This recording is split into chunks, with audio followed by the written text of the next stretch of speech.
the evening. We have Emily from Wholesale in a Box.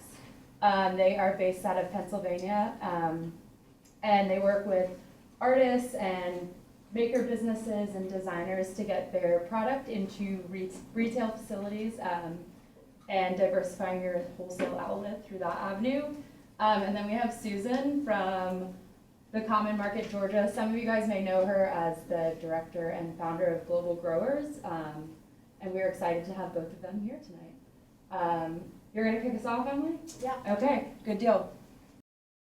All right, I'm going to tell you a little bit more about just where we're coming from. Eitan and I run this company called Wholesale in a Box, and we started last year because we had been hearing the same thing over and over and over again, and started trying to make a solution to address it. And the thing that we had been hearing was from people who made things. And so this was ranging from anyone, from a maker of bags in Atlanta to someone that does incredible hand weaving in California to somebody that does, wheel-thrown pottery.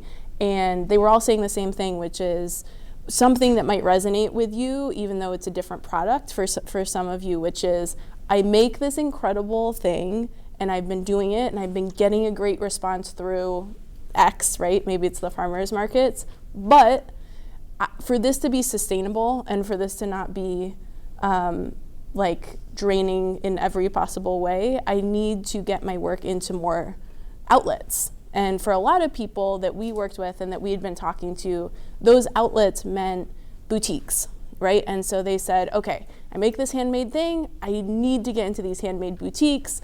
Eventually, maybe, it'll be these bigger stores, but for now, if I had 10 stores that were buying from me rather than selling $10 and $20 at a time, as a couple of you mentioned, I might be able to sell $100 and $200 and $1,000 at a time. And that would mean that I could focus more on the part that I love to do and less on the part of selling $8 packages of things. So Eitan and I developed this. It's a service, and people can sign up for it. It's called Wholesale in a Box, and it's a method and a tool. So the way it works, just so you have the context, is that people sign up, and they get 20 hand-picked stores for them from around the world. And we say, these are 20 stores that your products would be fantastic in. And then we kind of load them into an online tool, and they move through a method to reach out to those stores, to follow up, to manage responses and results, and get orders from them. And what folks find is that they end up growing slow and steady through this method. So I think Danny and Hillary and CFM asked us to come. Many of you are not makers in the precise way that a lot of our customers are, but a lot of the concepts, so we talk about the 4 rules of getting into stores, but I think for a lot of you, this will be the 4 principles that you could think about to get into whatever channel it is that you're especially excited about for your business. Because I have found, Hillary and I have worked with farmers in Latin America. I've worked with a lot of businesses, import-export with farmers here in the US, and the principles, it's crazy how consistently these principles apply across a lot of different things. So one thing I wanted to share, so I'm going to share this story first. Several years ago, I worked as a business advisor for the Small Business Administration in Queens, in New York City.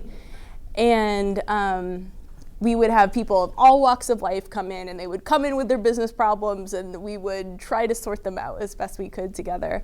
And one of the people that came in one day was this guy, and he had immigrated from India to Queens. He had a big bag next to him, and he brought out of this bag a jade vase. It was a beautiful jade vase. It looked similar to this, little one like this. And he said, I've got a problem. I need your help. I love these jade vases. They are beautiful. I know a lot about them. I can tell you exactly how they're made. I work with the artisans that produce them. I know a lot about import. I imported them from India. I imported 30,000 of them.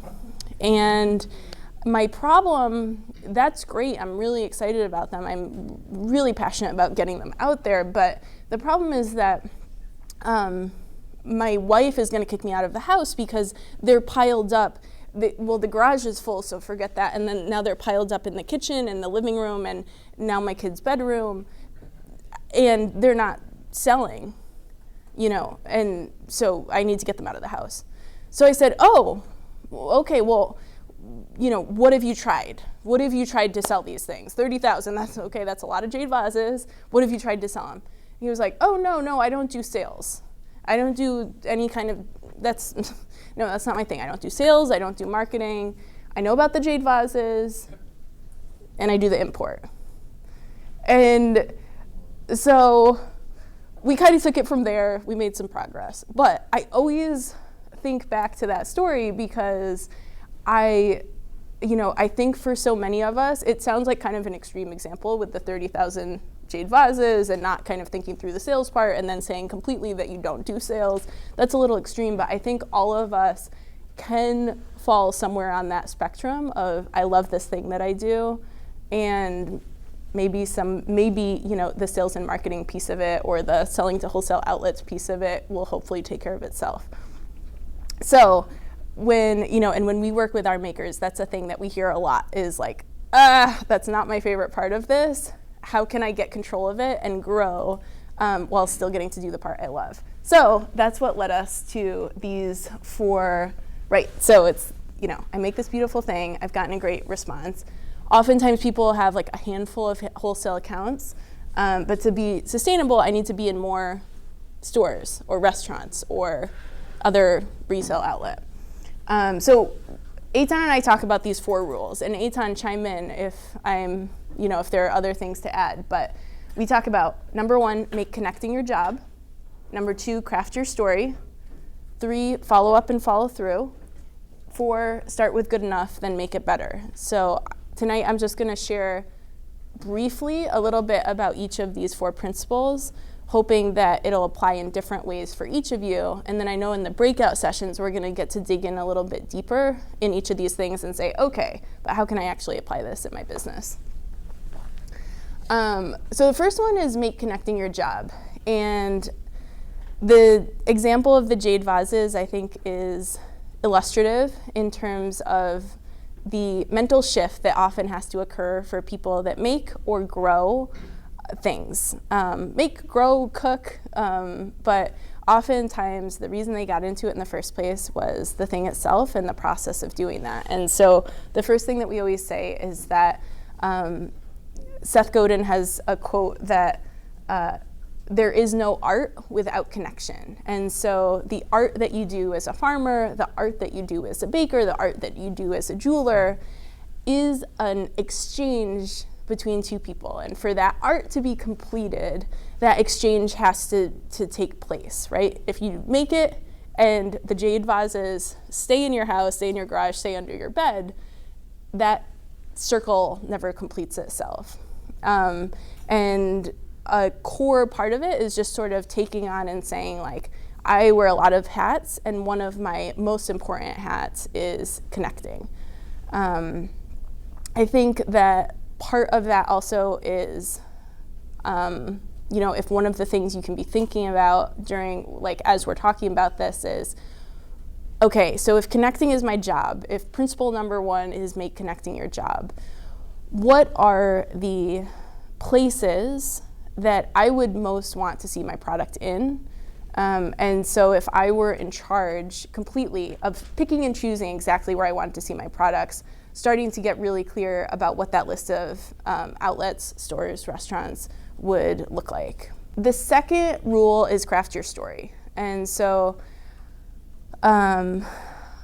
one of the things that I think people struggle with that is can be kind of a barrier to getting our work out there is that we are so familiar with our own story that we don't always see the richness in it, and we perceive that we're competing against these bigger people, right? I mean, every single person who shared what they're up to with their business is competing against probably competitors that are better funded, longer standing. Maybe they have lower expenses, maybe they have bigger advertising budgets, maybe they have a whole marketing department, and they're your direct competitors.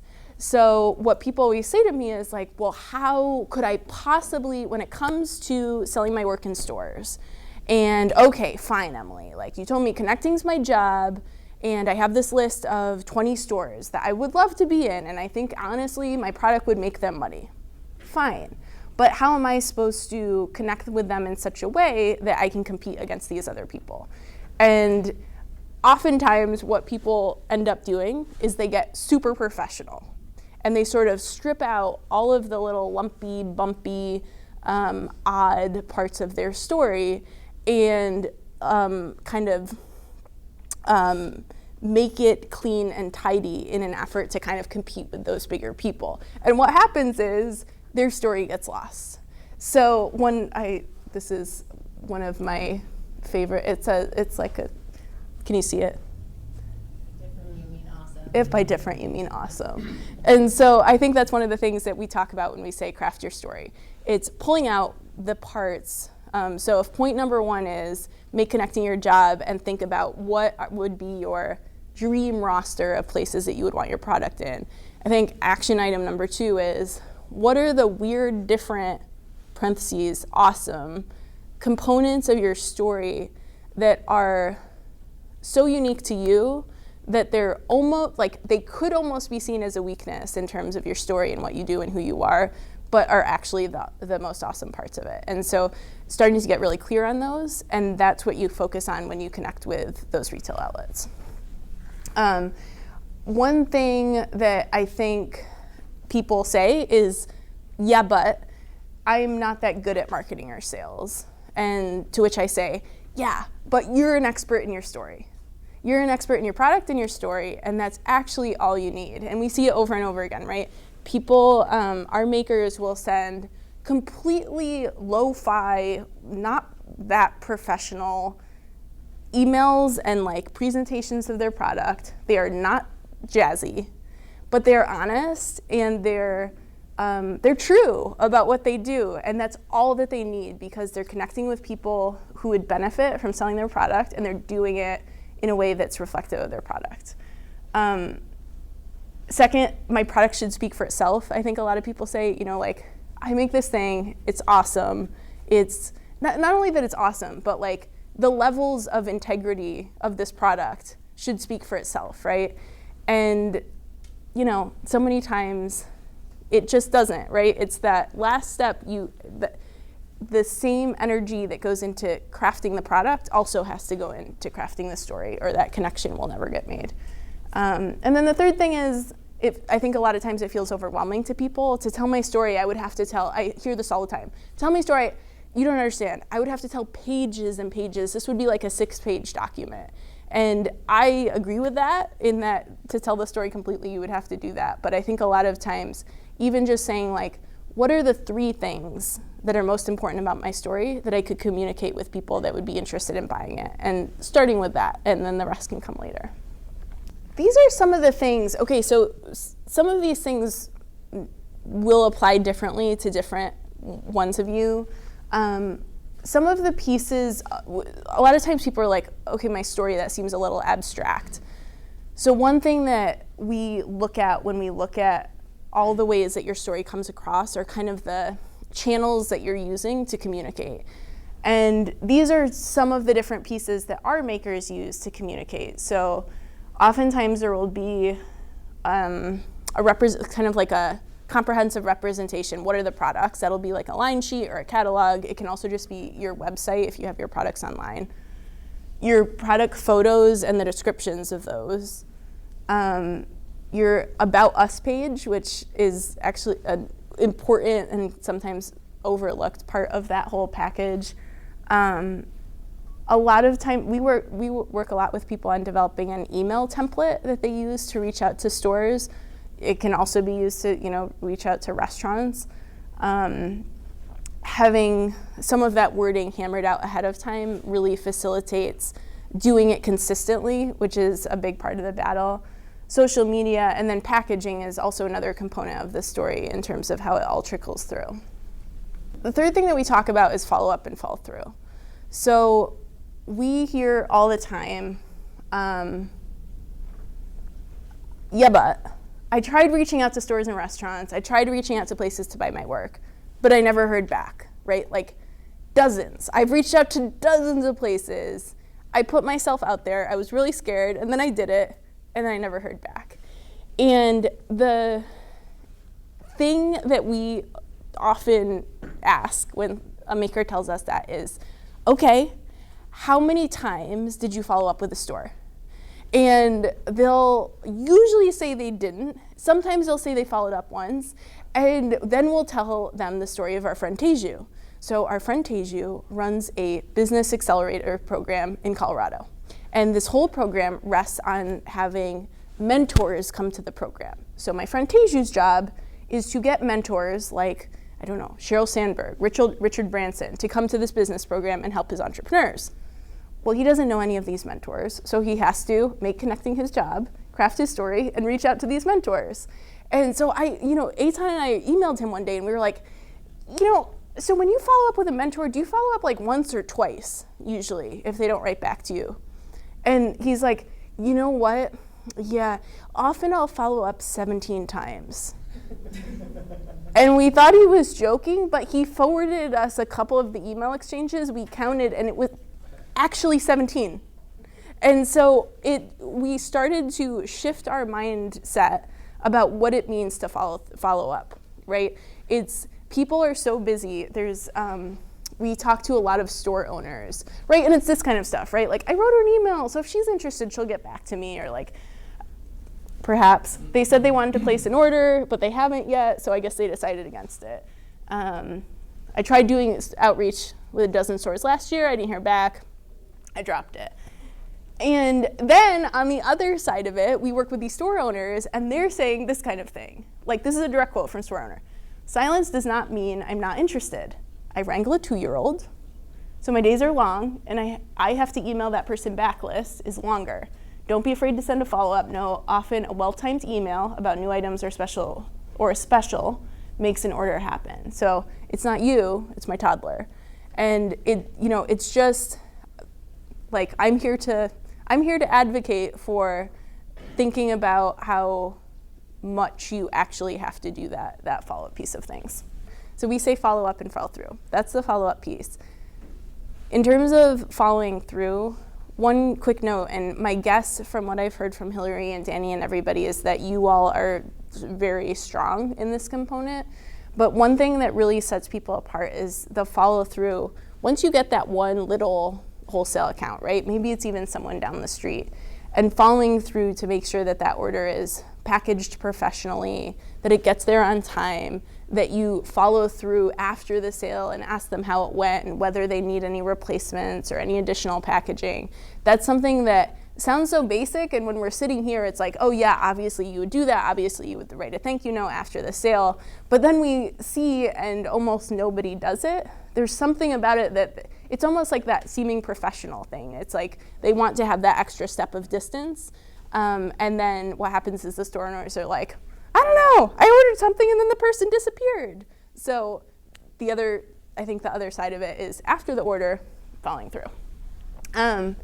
So the fourth rule that we talk about is start with good enough and then make it better.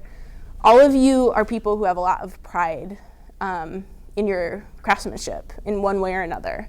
And I think for also creative people, it can be really hard to say, okay, so I'm with you so far. I'm supposed to think of where I want, like what these retail outlets would look like, who I might want to sell to. Okay, I'm supposed to craft my story, I'm supposed to reach out, I'm supposed to follow up, I'm supposed to follow through.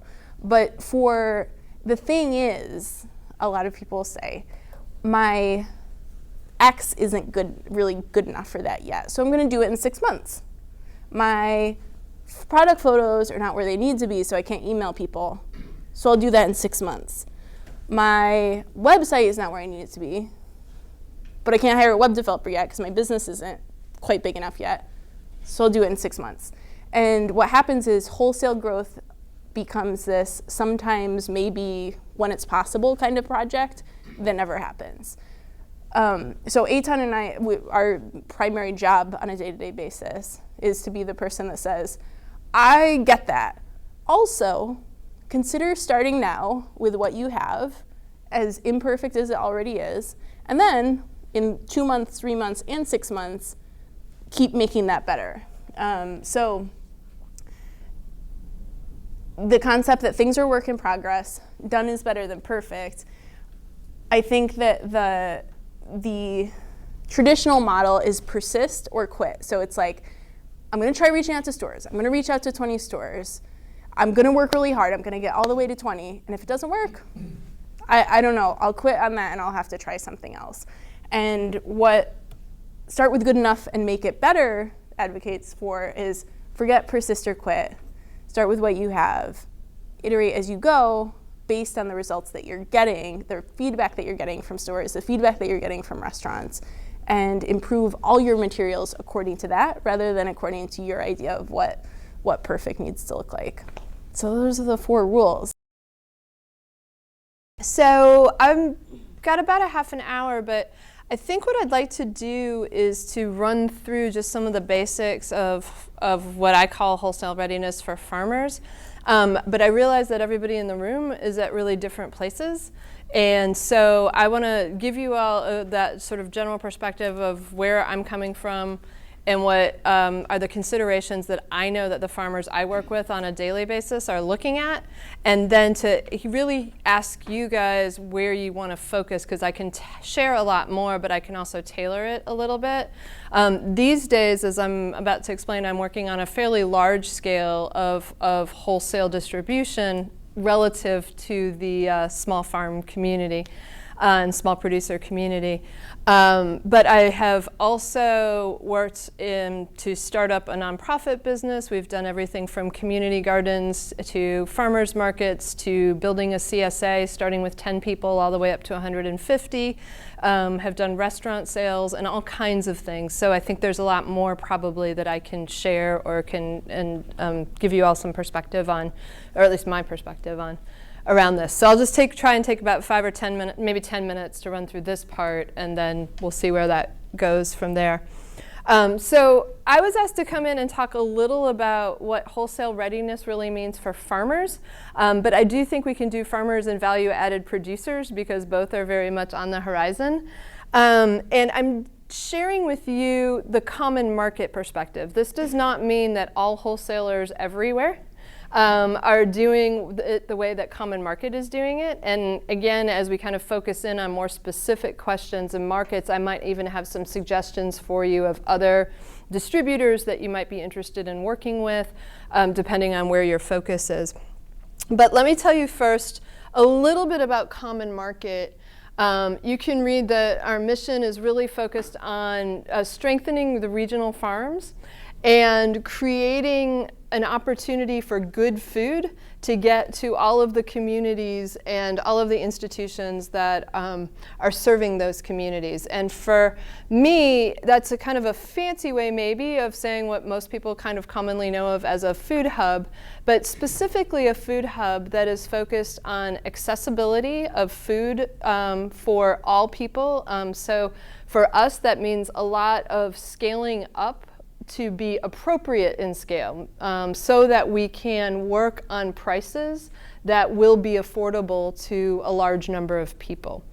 It also means that we focus a little bit differently than some others in the wholesale market do.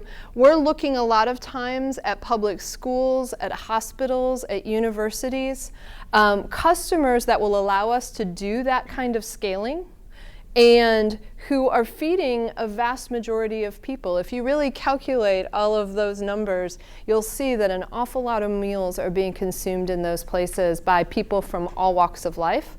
A typical university that I am working with these days is serving, so it's a private university here in town, is serving close to 21,000 meals every single week. A typical hospital is probably fairly comparable, And I know public schools that I'm working with, some of the smaller school districts are serving between 2,500 and 3,000 meals, lunch meals every week. So what I'm really looking at is that larger, little bit larger scale when I talk about the wholesale world right now, at least. So this is just really to emphasize that this is the typical kind of kitchen where people are working, again, at fairly high volume. And that's a lot of what drives the criteria we have and the way that we're working. So the basic farmer requirements that Common Market uses, and again, happy to go into more detail if this is where y'all want to focus, but generally speaking, this is not hard and fast, and 200 miles is actually pretty darn far.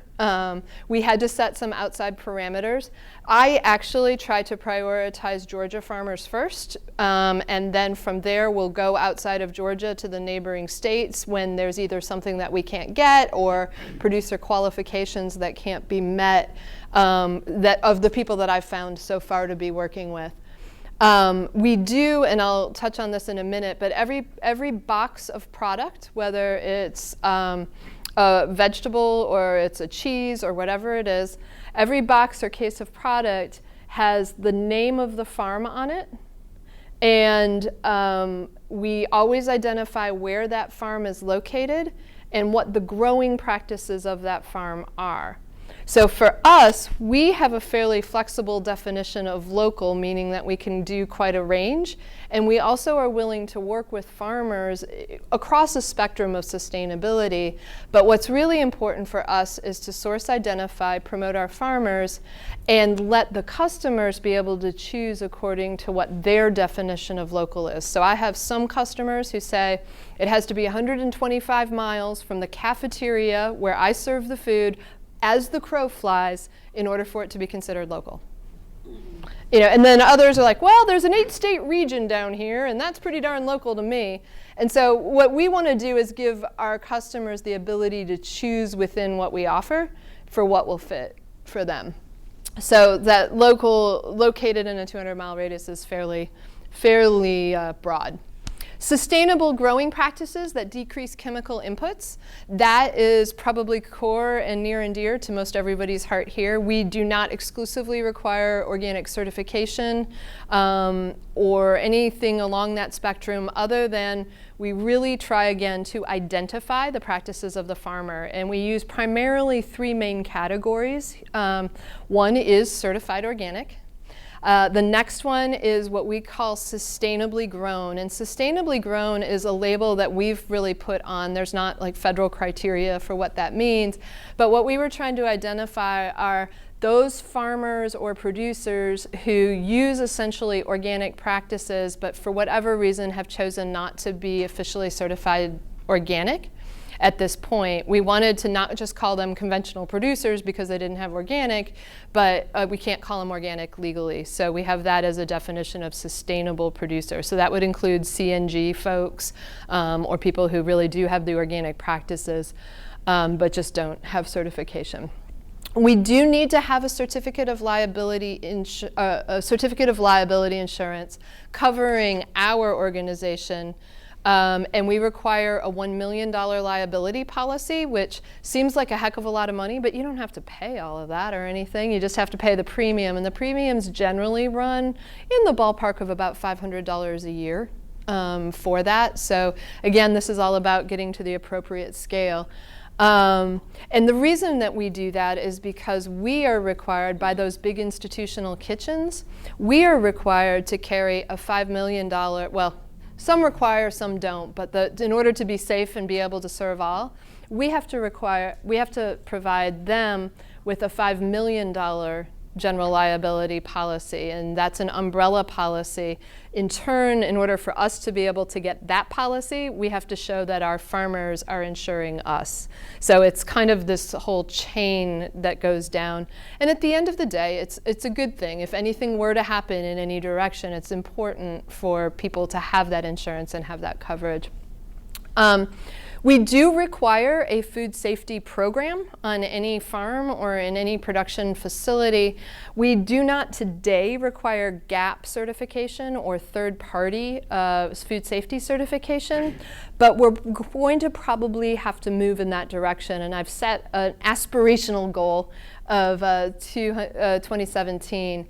And part of that is because there are new federal laws that have come down and have basically said, there's lots of nuances, but basically said that if you don't have the equivalent of a GAP certification in your programming, your food safety program, you're going to be limited in how much wholesale you can sell.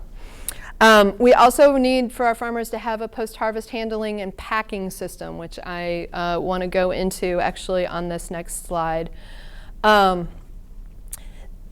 When we talk about post-harvest handling and packing, I think the message that is important for me to convey to farmers is that we are working out of warehouses where we're moving literally 100, 200, 500 boxes worth of produce, cases worth of produce through. And we need to be able, in order to do that, we need to actually have the physicality of things in boxes, well packed and stable, so that we can in turn move them through our warehouse onto our trucks, get them delivered, and meet the expectations of our customers. So the packaging is really key, but even before you hit packaging, you have to really have a pretty good handle on the harvesting and packing conditions. And produce in particular, different products require different things. Those of you who farm know that. I am sure that there's a huge difference between the way you treat yellow squash and the way you treat broccoli when you harvest it in order to make sure you get the best shelf life, that sort of thing. The same thing holds true, of course, of proteins, and it looks a little different, but you know, needing to know what that's all about. And so understanding those things are really important. Packing by the case, there was something else I want to say. For those of you who are value-added producers, again, we can go into more detail, but I think the key thing to know for these particular markets is that mostly they want to purchase things in bulk. So very rarely will you see, for example, a institutional market purchasing individually wrapped bars or individual yogurts, unless they have a retail component where they have like an off-the-shelf takeaway kind of thing. They're going to want to see 5-gallon buckets of Greek yogurt or 5-pound blocks of cheese, because that's the way that they have to process all of those thousands of meals. And so that's really important even on the value add side.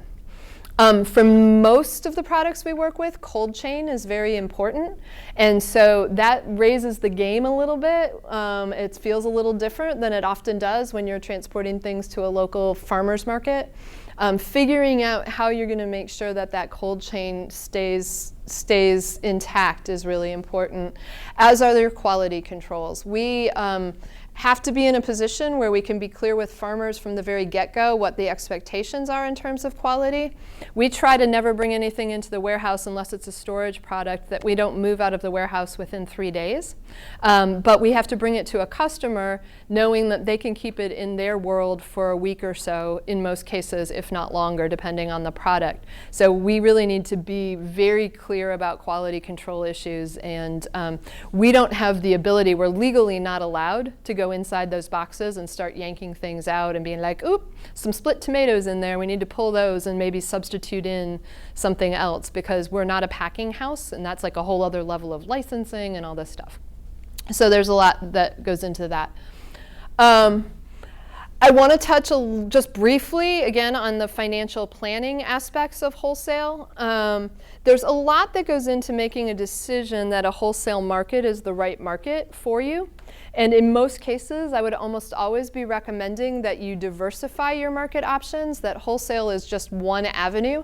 And it's a great opportunity to create sort of a steady base, an anchor. You always know that you can sell X number of product. You may not be getting the best price ever, but you are getting a solid price that you know you can count on, and maybe that covers your costs at a certain level, so that everything you sell in other markets becomes part of what your profit is.